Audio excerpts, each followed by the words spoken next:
ভারতের ৭৫তম স্বাধীনতা দিবসে সকলকে জানাই শুভেচ্ছা।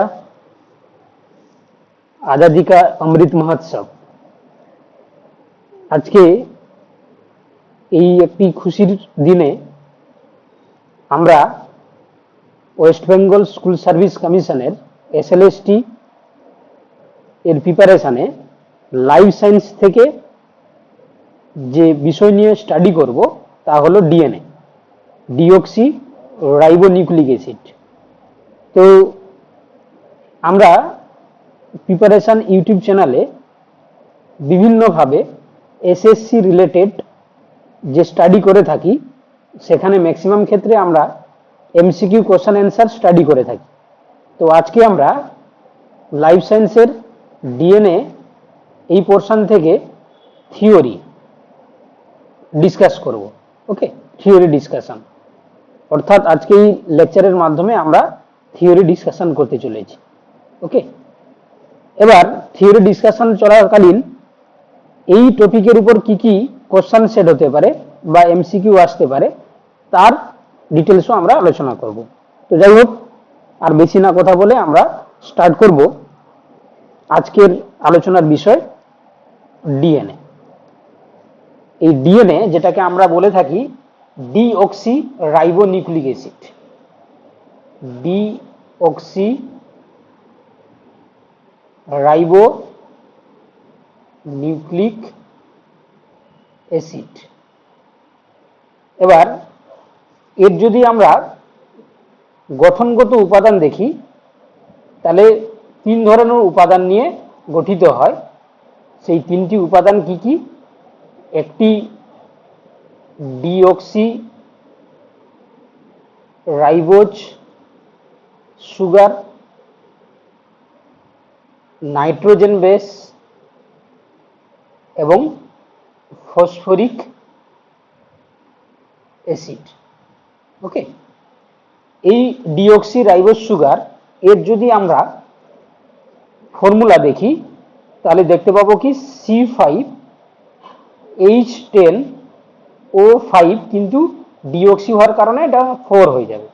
ওকে, ঠিক একইভাবে ফসফরিক অ্যাসিড H3PO4। ওকে, এবার N2 বেস যেটা রয়েছে, এটা আবার টু টাইপসের রয়েছে। একটা রয়েছে পিউরিন আর একটা রয়েছে পিরিমিডিন। তো পিউরিনের ক্ষেত্রে এটি আবার দুটো টাইপসের হয়, একটা অ্যাডেনিন আর একটা গুয়ানিন। পিরিমিডিন দুটো টাইপসের হয়, সাইটোসিন এবং থায়ামিন। চলো এবার আমরা দেখে নেব এখানে কিছু বেসিক স্ট্রাকচার। যেমন এই ডিঅক্সি রাইবোজ সুগার, এটা যেহেতু 5 কার্বন যুক্ত শর্করা, তো এই জন্য আমরা এটাকে কি বলি? পেন্টোজ সুগারও বলে থাকি।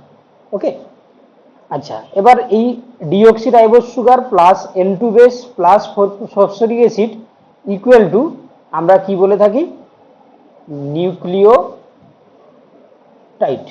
ওকে, তাহলে নিউক্লিওটাইড বলতে আমরা কি বুঝি? অবভিয়াসলি তিনটের কম্বিনেশন, যেখানে আমরা দেখতে পাচ্ছি তিনটের কি কম্বিনেশন? একটা রয়েছে ডিঅক্সি রাইবোজ সুগার, একটা রয়েছে N2 বেস আর একটা ফসফরিক অ্যাসিড। এই তিনটের কম্বিনেশনে তৈরি হয়েছে nucleotide. Okay, nucleotide is the basic structure of DNA, unit of DNA. DNA স্ট্রাকচারে আমরা এই নিউক্লিওটাইডের ভূমিকা দেখতে পাবো, অর্থাৎ অনেকগুলো নিউক্লিওটাইড নিয়ে একটা ডিএনএ গঠিত হয়। তো এরই প্রসঙ্গে চলো আমরা যদি দেখি যে অনেক সময় কোশ্চেন থাকে নিউক্লিওসাইড কাকে বলে। Nucleoside, nucleoside equal to sugar, pentose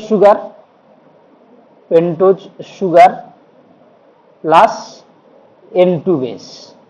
এই দুটো নিয়ে শুধুমাত্র নিউক্লিওসাইড তৈরি হয়, এখানে কোনোভাবে ফসফরিক অ্যাসিড থাকবে না। ওকে, তো যেহেতু আমরা ডিএনএ এর ক্ষেত্রে ডিঅক্সি রাইবোজ দেখতে পাচ্ছি। তো ডিঅক্সি রাইবোজ আর রাইবোজ সুগার, এই পেন্টোজ সুগার আবার টু টাইপসের হয়।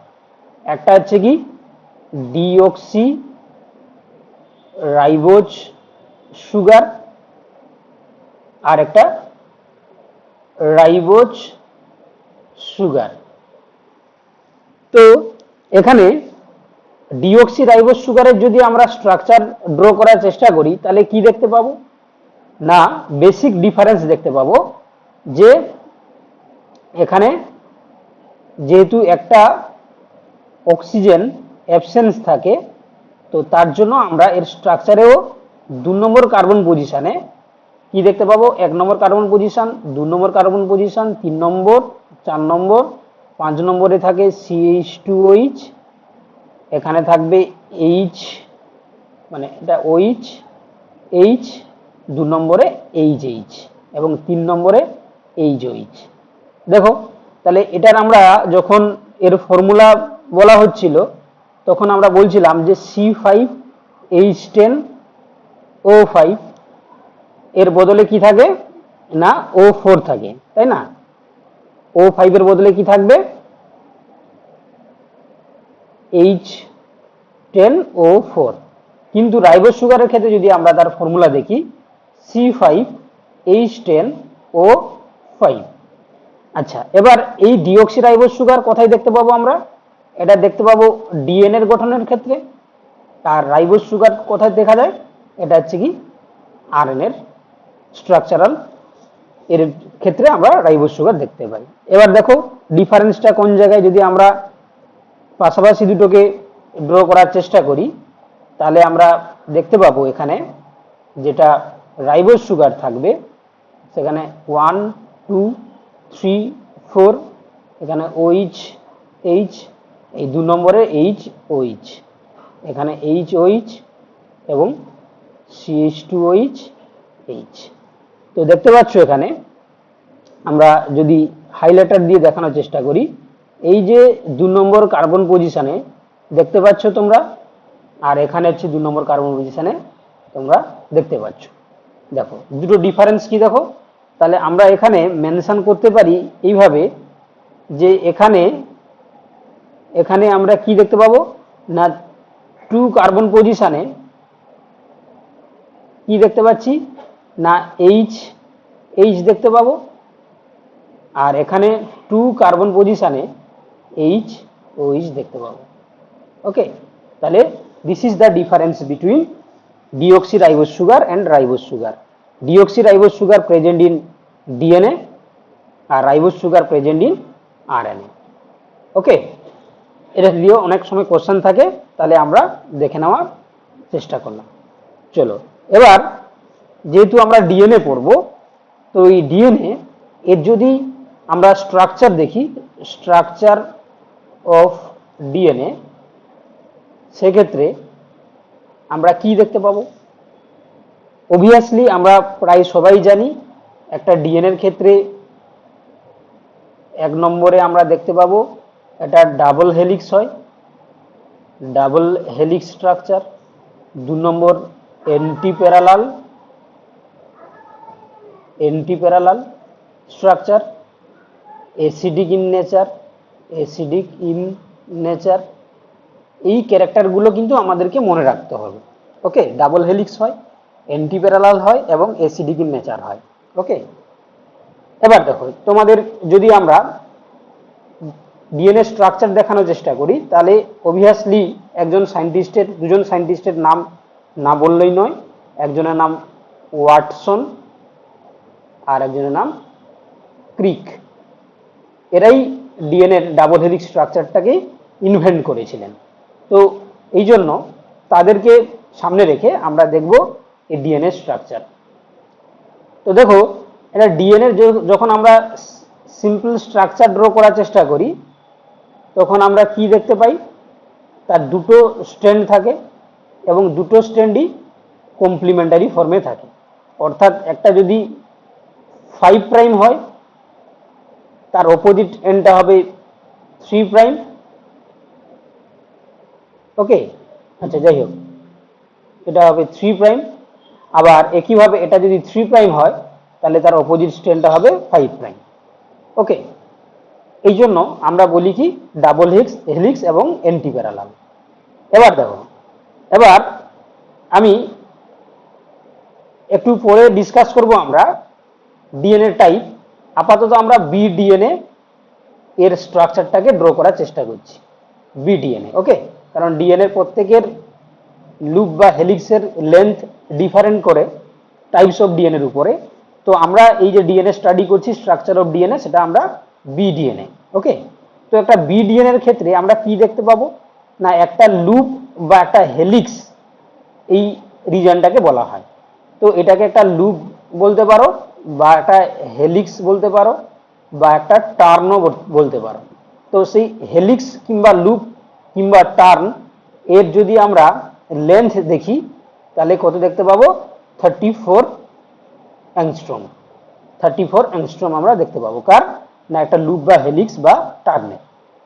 এই লুপ বা হেলিক্স বা টার্নের যে লেন্থ দেখতে পাচ্ছি আমরা, এই এখানে আমরা দেখতে পাবো প্রায় কি থাকে, প্রায় হচ্ছে কি তোমার 10 বেস পেয়ার বা 20 নিউক্লিওটাইড আমরা দেখতে পাবো। ওকে, ওকে, তাহলে এই লেন্থ যখন 34 হবে আমরা 10 বেস পেয়ার বা 20 নিউক্লিওটাইড দেখতে পাবো প্রেজেন্স থাকতে, এই লেন্থ অফ 34 অ্যাংস্ট্রম। কার ক্ষেত্রে? বিডিএনএ এর ক্ষেত্রে। তাহলে বুঝতেই পারছো, তাহলে এখানে একটা N2 বেস, এখানে একটা N2 বেস, এইভাবে থাকবে। তো দুটো N2 বেসের বা দুটো নিউক্লিওটাইডের মধ্যে ডিস্টেন্সটা কত হবে?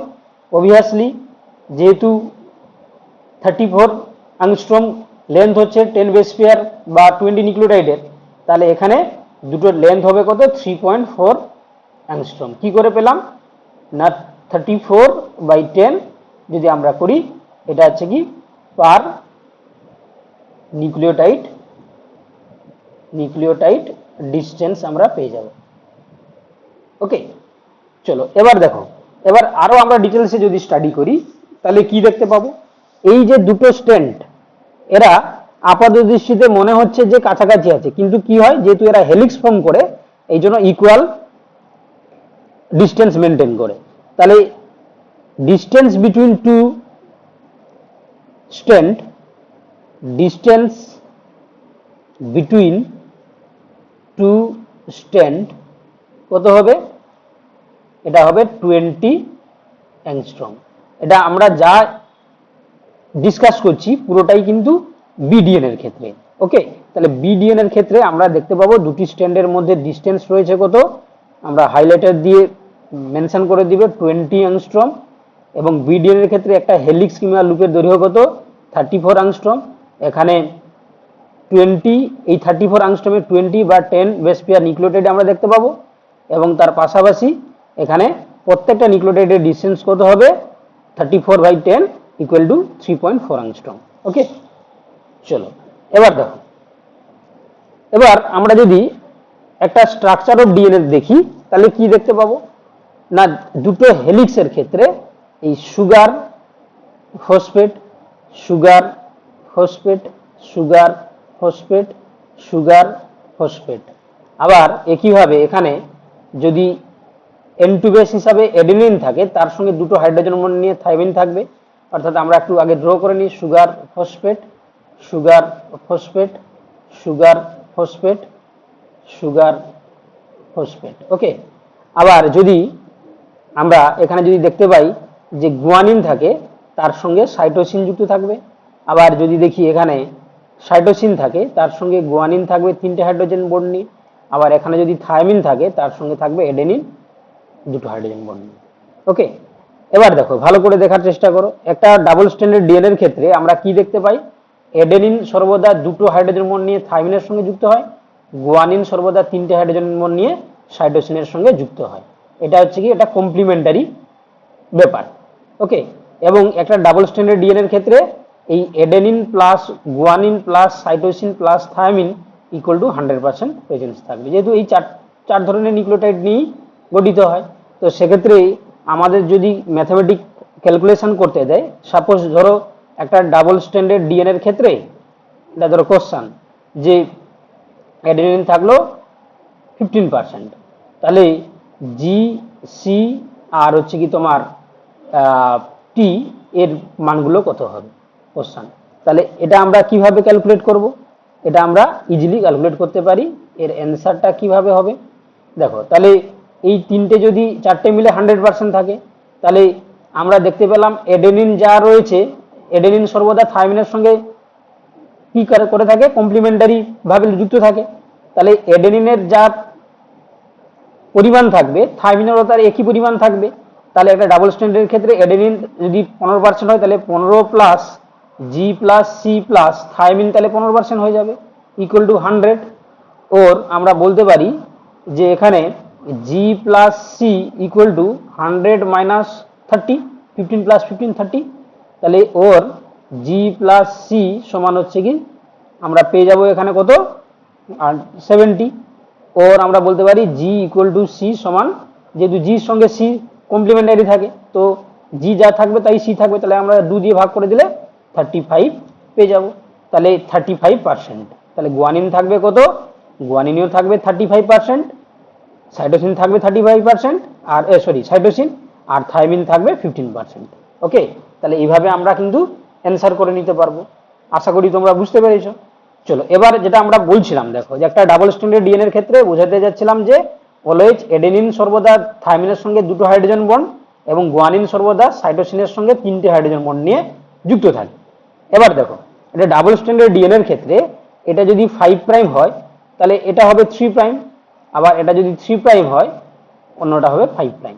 এবং দেখো ভালো করে বলে দিচ্ছি, দেখো এখানে যে কোশ্চেনগুলো এসে থাকে যে এই যে সুগার ফসফেট এবং সুগার, সুগার ফসফেট এবং সুগার, এই যে এখানে যে বন্ডটা আমরা দেখতে পাই, এই বন্ডটাকে বলা হয় কি ফসফো ডাইএস্টার বন্ড। আবার এখানেও সুগার ফসফেট সুগার, এখানে দেখো এই সুগারের সঙ্গে অ্যাডেনিনের একটা বন্ড রয়েছে, এই যে বন্ডটা মাঝখানে, এই বন্ডটাকে নাম কি বলা হয়, N glycosidic bond, N glycosidic bond. Okay, এটা হচ্ছে N glycosidic bond, N glycosidic আমরা বন্ড বলতে পারো। একটা হচ্ছে এন গ্লাইকোসাইডিক বন্ড হয়ে গেল, আবার একটা হচ্ছে কি ফসফোডাইএস্টার বন্ড। আবার এখানে আমরা আরো দেখতে পাবো কি, এই যে দুটো দেখতে পাচ্ছ এখানে একটা দুটো নাইট্রোজেন বেসের মাঝখানে যে বন্ডটা দেখতে পাচ্ছি, এই যে বন্ডটাকে এটাকে আমরা কি বলবো, হাইড্রোজেন বন্ড। ওকে, তাহলে এখানে কোশ্চেন যে আসুক না কেন আমরা বলতে পারবো এখানে যে কি ধরনের বন্ড রয়েছে একটা ডিএনএ এর ক্ষেত্রে। না, এখানে আমরা দেখতে পাচ্ছি 3 ধরনের বন্ড দেখতে পাচ্ছি। দুটো N2 বেসের মাঝখানে থাকছে হাইড্রোজেন বন্ড, সুগার এবং N2 বেসের মাঝখানে গ্লাইকোসাইডিক বন্ড, এবং ফসফেট সুগারের এবং সুগারের মাঝখানে থাকছে কি ফসফোডাইএস্টার বন্ড। এবার দেখো, এবার কোশ্চেন থাকতে পারে যে ডিএনএ যে দুটো স্ট্র্যান্ড থাকে, এই যে একটা স্ট্র্যান্ড আবার এই স্ট্র্যান্ড, এর মাঝখানে তাহলে কোন বন্ধনী বা কোন বন্ড দুটো ডিএনএ স্ট্র্যান্ডকে যুক্ত সাহায্য করছে, না সেটা হচ্ছে কি হাইড্রোজেন বন্ড। ক্লিয়ার? আবার ডিএনএ এর একটি স্ট্র্যান্ডে আমরা কি দেখতে পাবো, ফসফোডাইএস্টার বন্ড দেখতে পাবো। ক্লিয়ার? এখানেও এই ধরনের কোশ্চেন হতে পারে, তোমরা কিন্তু তার জন্য আমরা যেটা বললাম সেটাকে কিন্তু তোমরা মাথায় রাখবে। আবার এখানে এটাও তোমরা মনে রাখবে যে একটা ডাবল স্ট্যান্ডার্ড ডিএনএ এর ক্ষেত্রে 4 ধরনের নিউক্লিওটাইড মিলে 100% থাকে। তাহলে সেক্ষেত্রে কোনটা কত পার্সেন্ট হবে যদি কোশ্চেন থাকে আমরা ইজিলি ক্যালকুলেট করে বার করতে পারবো। ওকে, চলো নেক্সট হচ্ছে দেখো, এবার আমরা ডিটেলস ডিএনএ স্ট্রাকচারে, মানে ডিএনএ স্ট্রাকচার এখনো কমপ্লিট হয়নি, ডিটেলস ডিএনএ স্ট্রাকচার যদি আমরা দেখি, তাহলে চলো আমরা কি দেখব, ডিএনএ ডিটেল স্ট্রাকচার। ওকে, অর্থাৎ কেন আমরা তাকে 5 প্রাইম বলছি বা কেন তাকে 3 প্রাইম বলছি, এই জিনিসটা বুঝতে গেলে আমাদেরকে ডিএনএ ডাবল হেলিক্স ডিটেল স্ট্রাকচারটাকে দেখতে হবে। তো দেখো এখানে যদি আমরা দেখতে পাই যে একটা সুগারকে ড্র করব আমরা, এখানে থাকছে CH2OH, আবার এখানে থাকছে H, এখানে থাকছে, ধরো সাপোজ আমি কমপ্লেক্স না করে এখানে এডেনিন সরাসরি বসিয়ে দিলাম। ওকে, আর এখানে এইচ, এখানে হচ্ছে এইচ এইচ, এখানে এইচ, এখানে ফসফেট এলে কি হবে ও পি ডবল বন্ড ও, এখানে হচ্ছে কি আবার ও চলে আসবে, এখানে আর একটা N2 বেস চলে আসবে। ওকে, তো এখানে CH2 চলে আসবে, তার সঙ্গে এই ও এর বন্ধনীটা চলে আসবে। ওকে, তাহলে এখানে এইচ হয়ে যাবে, এখানে এইচ, আবার এখানে ধরো সাপোজ জি রয়েছে, আর এখানে এইচ, এখানে এইচ, এখানে এইচ, আবার এখানে তোমরা দেখতে পাবে এখানে কি হবে, সাপোজ হচ্ছে কি তোমার ওইচ রয়েছে। আমি দুটো দিয়ে দেখাচ্ছি। ওকে, আচ্ছা, এই যে এখানে এই স্ট্রাকচারটা আমরা ভালো করে ড্র করলে তোমরা বুঝতে পারবে আরো। এই যে স্ট্রাকচারটা, এখানে আমরা কি করব, মাঝখানে ও করে দিলাম, পি এর সঙ্গে যুক্ত করে দিলাম, এখানে ওইচ রয়েছে। ওকে, এবার অন্য একটা স্ট্যান্ডার্ড ডিএনএ যদি আমরা ডিটেল স্ট্রাকচার ড্র করার চেষ্টা করি, সেক্ষেত্রেও সে একই রকম, কিন্তু এটা নিচ দিয়ে আনবো, কারণ এটা যেহেতু, কারণটা আমি বলে দিচ্ছি এখানে, হয়েছে। এবার এটা হচ্ছে কি তোমার সাপোজ এখানে এ রয়েছে, মানে এখানে টি থাকবে, থায়ামিন থাকবে। ওকে, এটা থায়ামিন থাকবে, তাহলে এখানে এইচ হয়ে যাবে, এটা 1 নম্বর হয়ে যাবে, না এটা 2 নম্বর, 3 নম্বর, 4 নম্বর। 2 নম্বরে কি থাকবে বাবা, 2 নম্বরে থাকবে এইচ এইচ, এইচ এবং এইচ। 3 নম্বরে থাকবে কি, এখানে ওইচ এইচ। 4 নম্বরে থাকবে এইচ, এই যে এখানে CH2OH ছিল, সে কি করবে, ও এর সঙ্গে আবার পি আসবে, পি ডবল বন্ড ও মাইনাস, এখানে ওইচ, এখানে ও চলে আসবে। আবার এখানে কি হবে, একটা আমরা সুগার ড্র করার চেষ্টা করব। দেখো এখানে একটু ভুল হয়ে গেল, কারণ এখানে যে সুগারটা হবে সেটা উল্টো দিক দিয়ে হবে। ওকে, ঠিক আছে, আমরা এটাকে যদি এভাবে আঁকি, তাহলে আমরা কি পাবো। ওকে, দেখো তাহলে আমরা কি পাবো, এখানে থাকছে ধরো সি, কারণ এই যে জির সঙ্গে বন্ধ করবে, এখানে এইচ, এখানে হচ্ছে কি তোমার এইচ ওইচ, আবার এখানে থাকবে কি, এই যে ওইচটা ছিল, এই ওইচটা কি করবে বলো দেখি, এই ওইচটা উপরের দিকে হাইড্রোজেনের সঙ্গে যুক্ত হয়ে যাবে। এটা কি করবে, এইচ এবং এখানে এটার সঙ্গে যুক্ত হয়ে যাবে।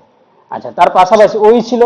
এবার দেখো, এবার কি হচ্ছে, দেখো এখানে হচ্ছে কি তোমার 2 নম্বর, এটা হচ্ছে 1 নম্বর, 2 নম্বর, 2 নম্বরে এমনি ফ্রি থাকবে, এটা আমরা আগেরটা ঠিক রেখেছিলাম। অ্যাকচুয়ালি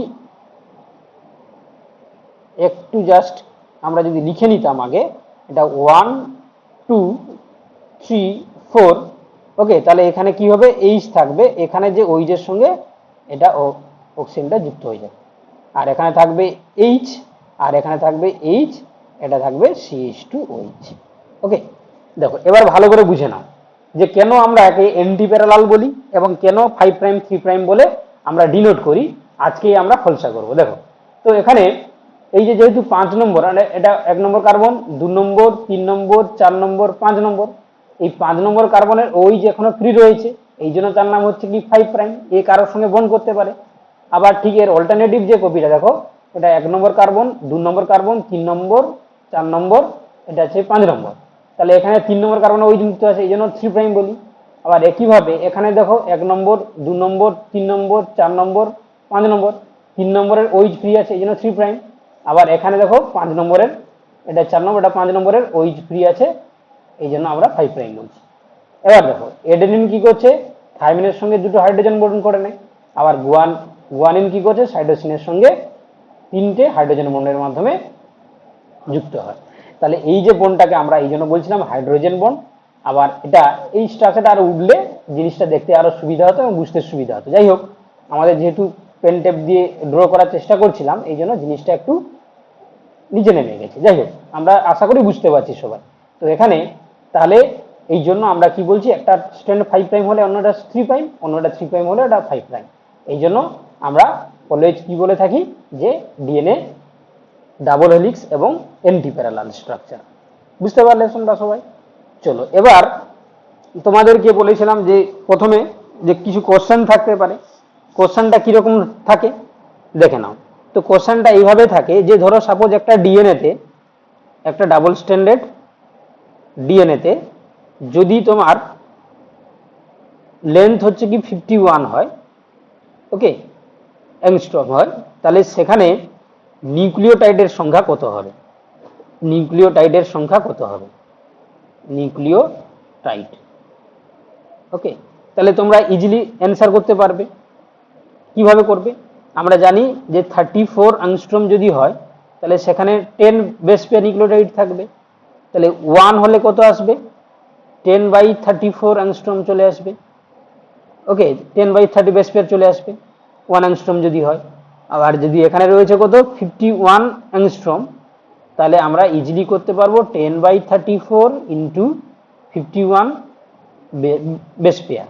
তাহলে 17 দুগুণে 34, 17 তিনে 51, 2 5 10, তাহলে 5 3 15 বেস পেয়ার কি থাকবে? নিউক্লিওটাইড থাকবে, নিউক্লিওটাইড প্রেজেন্স থাকবে।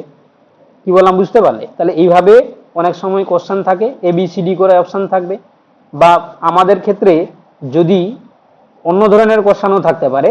ধরো সাপোজ তোমাকে দিল যে একটা ডাবল স্ট্যান্ডার্ড ডিএনএর ক্ষেত্রে, ওকে, তার একটা নিউক্লিওটাইডের সংখ্যা দিয়ে দিল, নিউক্লিওটাইডের নাম্বার দিয়ে দিল।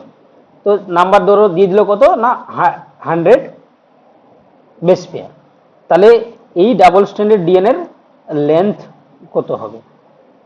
ওকে, ডাবল স্ট্যান্ডার্ড বি ডিএনএ আর কি, যা কিছু আমরা বলছি এটা কিন্তু বি ডিএনএ, আগেরটাও কিন্তু বি ডিএনএ, ওকে, বি ডিএনএ, ওকে। চলো তাহলে কত হবে? তাহলে একইভাবে আমরা এখানেও তোমরা পারবে যে যদি হচ্ছে কি তোমার 10 বেস পেয়ার নিউক্লিওটাইড থাকে তখন তার লেন্থ কত হয়ে যায়? 34 অ্যাংস্ট্রম, তাই না?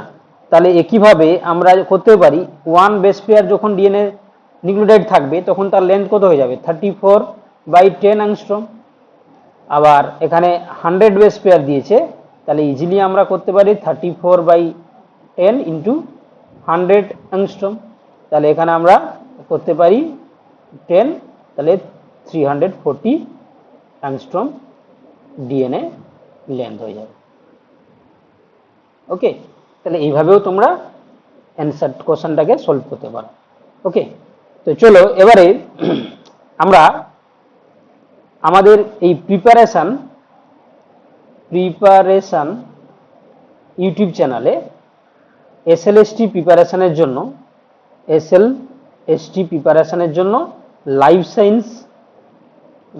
সায়েন্স এর 9, 10 এবং 11, 12 দুটোকে কম্বাইন্ডলি একটা ব্যাচ ক্রিয়েট করা হয়েছে।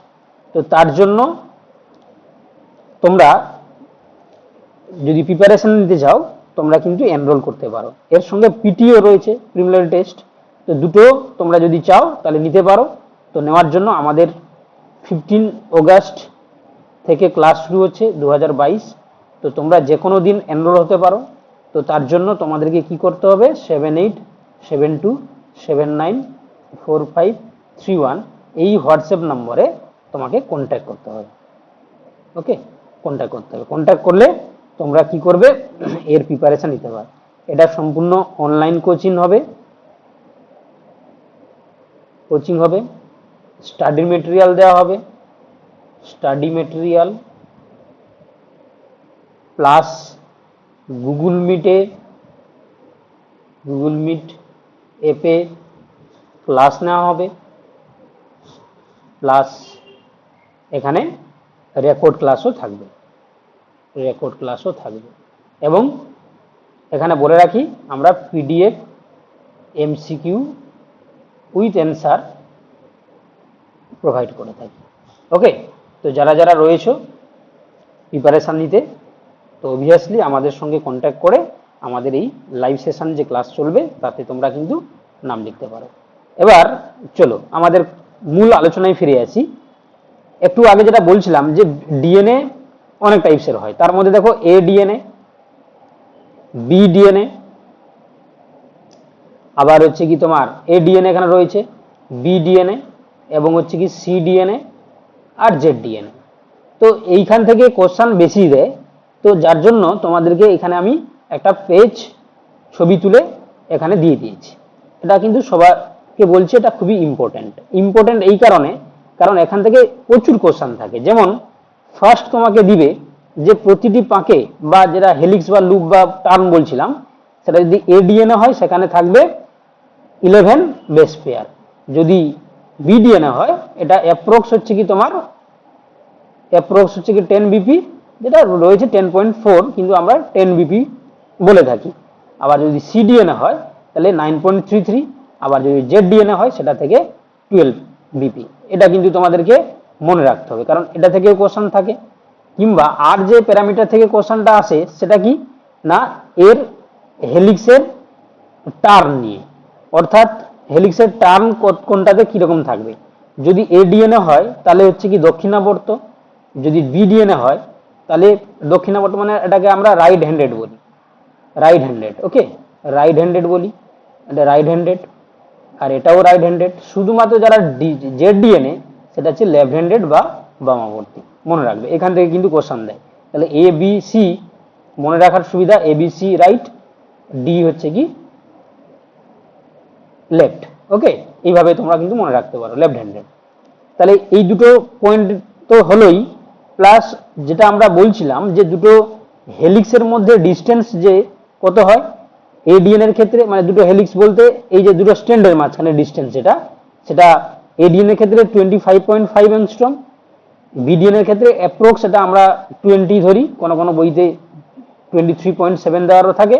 সিডিএন এর ক্ষেত্রে এটা 19 অ্যাংস্ট্রম, আর জেডডিএন এর ক্ষেত্রে 18.4 অ্যাংস্ট্রম, ওকে। চলো, বাকি জিনিসগুলো তোমরা চাইলে দেখে রাখতে পারো, কিন্তু কোশ্চেনটা হয় এই রোটেটেড উপরে ডিপেন্ড করবে, কোন দিকে রোটেট থাকে, আর হচ্ছে কি তাদের নিউক্লিওটাইড মানে 34 অ্যাংস্ট্রমে বা একটা পেঁচে বা একটা হেলিক্স বা লুপে ওদের নিউক্লিওটাইডের সংখ্যা। তো আশা করি আমরা বেসিক যে জিনিসগুলো ডিসকাস করলাম তাতে তোমরা বুঝতে পেরেছো। এবার লাইভ সেশন ক্লাসে তোমরা যদি স্টাডি নিতে চাও তাহলে কোচিং এর জন্য তোমরা যোগাযোগ করতে পারো। তাছাড়া আমরা আমাদের এই ইউটিউব চ্যানেলে এসএসসি রিলেটেড বিভিন্ন থিওরিটিক্যাল এমসিকিউ যে সেশনগুলো দিয়ে থাকি, সেগুলোকে তোমরা যদি পেতে চাও তাহলে অবভিয়াসলি সাবস্ক্রাইব করে নাও, পাশে থাকা বেল আইকনটাকে ক্লিক করে নাও, যাতে আমরা কোনো ভিডিও আপলোড করলে তার নোটিফিকেশন পেয়ে যেতে পারো। ধন্যবাদ সবাইকে।